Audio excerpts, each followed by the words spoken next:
정종이라고 하는 거는요, 정종. 정은 바탕이다, 바탕. 본질. 종은 출발이라는 뜻이에요. 씨앗으로 말하면 뿌리. 뿌리가 내려야 싹이 올라가거든요. 그래서 종은 출발, 씨앗. 그래서 대승정종이라는 것은 대승불교의 본질이 되고 출발이 된다. 그런 의미로 제목을 붙인 겁니다. 불고 수보리 하시되, 부처님께서 수보리에게 말씀을 하시되, 제 보살 마살은, 모든 보살 마살은 응여시 항복기심이니라. 응당이라는 것은 마땅히, 반드시, 이와 같이라는 것은 다음 이야기하는 것과 같이 항복, 기심, 그 마음을 항복시킬지니라. 항복은 없앤다는 말이고요. 없앤다, 소멸시킨다. 그 마음이라고 하는 것은 중생심, 보살들에게 하는 법문이니까 보살은 중생심을 항복시켜야 한다. 대승불교에서 크게 구분하기를 범부, 보살, 불 이렇게 구분하거든요. 그러니까 보살은 보살에 들어오기 전에, 십지가 보살인데 십지에 들어오기 전에 범부로 있었던 범부의 마음. 범부 마음은 티끌을 쫓아서 가요. 그러다 보니까 피로해요. 그래서 티끌 진짜하고 피로할 노자를 써서 진로심이라고 그래요. 그럼 진로심이라는 게 뭐냐? 내 몸하고 다른 사람하고 물질하고 그게 티끌인데, 범부는 몸 생각, 사람 생각, 물질 생각, 그것밖에 할 줄 몰라요.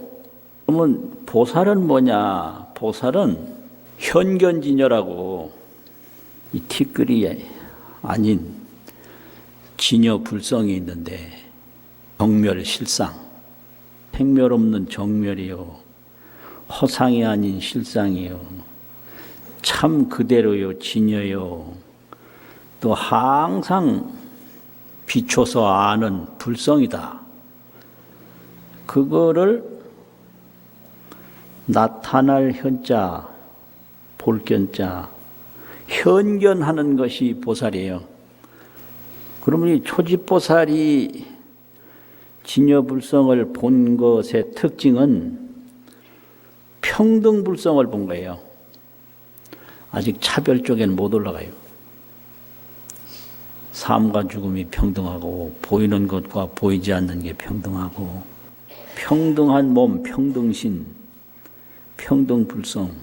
과거, 현재, 미래가 없어요. 과거심 불가득, 미래심 불가득, 현재심 불가득. 전부 평등이기 때문에 그런 거예요. 삼천대천세계 불가득, 중생 불가득. 전부 얻을 수 없어요. 이게 평등이에요. 생사 불가득, 거래 불가득, 오고 가는 거 다 얻을 수 없는 거예요. 없어. 이 평등이에요. 그게 초지보살이거든요. 그러면 초지보살은 어떻게 사느냐? 깨달음을 얻고자 하는 질문이, 그게 총문이에요. 천 가지 만 가지를 물어도 깨달음을 얻는 질문이에요. 그 다음에 이제 나오는 건 전부 별문이에요. 따로따로 묻는 거예요. 근데 이제 별문 중에는 주수항이라고 그래가지고, 어떻게 마음이 머물러야 하느냐, 어떻게 닦아야 하느냐. 이제 보살 지위에 올라오기 전에 있었던 중생심이 일어날 경우에 그 중생심을 어떻게 항복시켜야 하느냐. 이게 이제 별문 중에 기본 질문이거든요.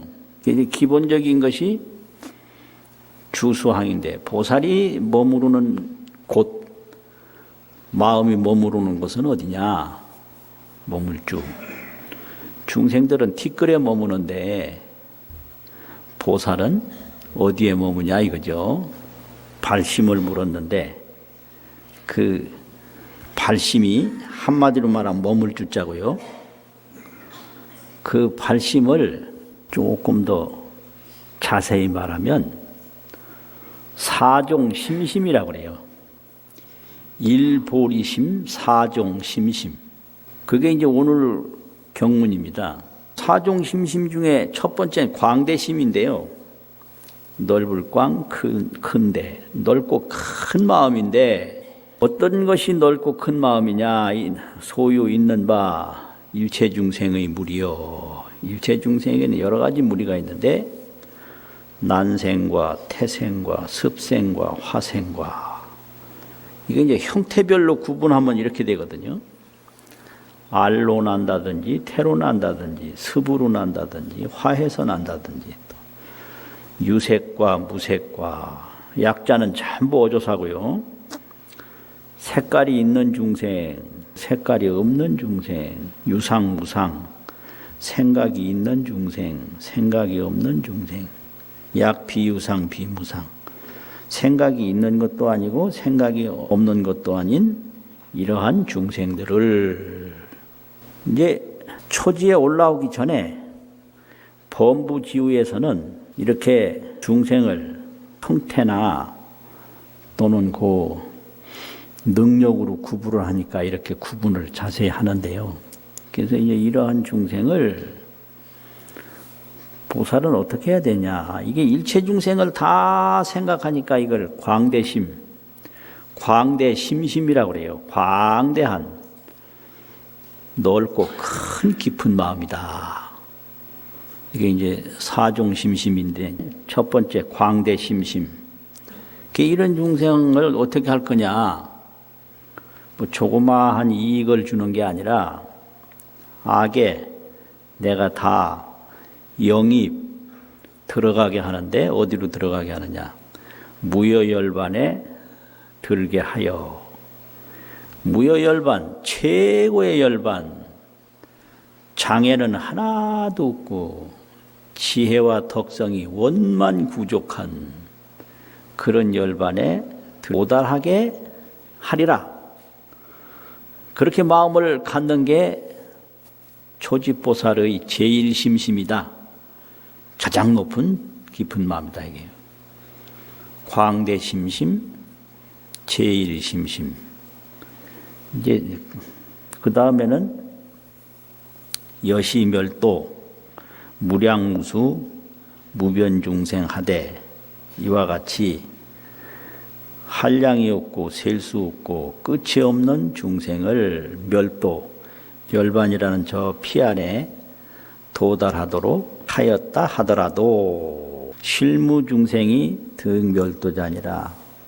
중생이 열반에 도달함을 얻은 이는 진실로 없나니라. 이 얘기가 이제 세 번째 깊은 마음인데요. 이것은 상심심심이라고 그래요. 상심심심. 항상상 마음심. 항상한 마음의 깊은 마음이다. 상심심심이다. 이제 초지에 올라오기 전 범부의 입장에서는 중생과 중생이 아닌 제도된 것과는 차별이 있는데, 이제 초지 이후에서 보면 진여불성이 항상 하니까 중생이 됐을 때 진여불성이나 중생이 또 보살이 됐을 때 진여불성이나 재불이 되어 있을 때 진여불성이나 전혀 다를 바가 없는 거예요. 이걸 법성 평등, 도의 무도, 법성은 평등해서 제도가 됐어도 본래 제도된 바가 없다. 이런 게 이제 깨달음이에요. 중생마다 차별종자가 따로 있는 게 아니에요. 중생이 다 동일불성이에요. 그러니까 허공에 구름이 많으면 그 구름마다 전부 다른 구름이 아니라 그게 다 하나의 수증기란 말이죠. 뭐 세계에 가득한 구름 해봤자 그거 그냥 한 줌의 물방울에 불과한 거예요. 그러니까 일체 중생이 일념 현상이다. 한 생각이 나타난 모습이다 이거예요. 한 생각이 사라지면 일체 중생 다 제도된 거고요. 한 생각이 일어나면 일체 중생 다 출현한 거거든요. 이런 속에 깊이 들어가는 게 이걸 수행이라고 그래요. 아이고요, 어째서 이렇게 그 중생을 다 제도를 했는데 제도를 받은 이가 없느냐. 수보리야, 만약 보살이 아상, 인상, 중생상, 수자상이 있으면 곧 보살이 아니기 때문에 그러하니라.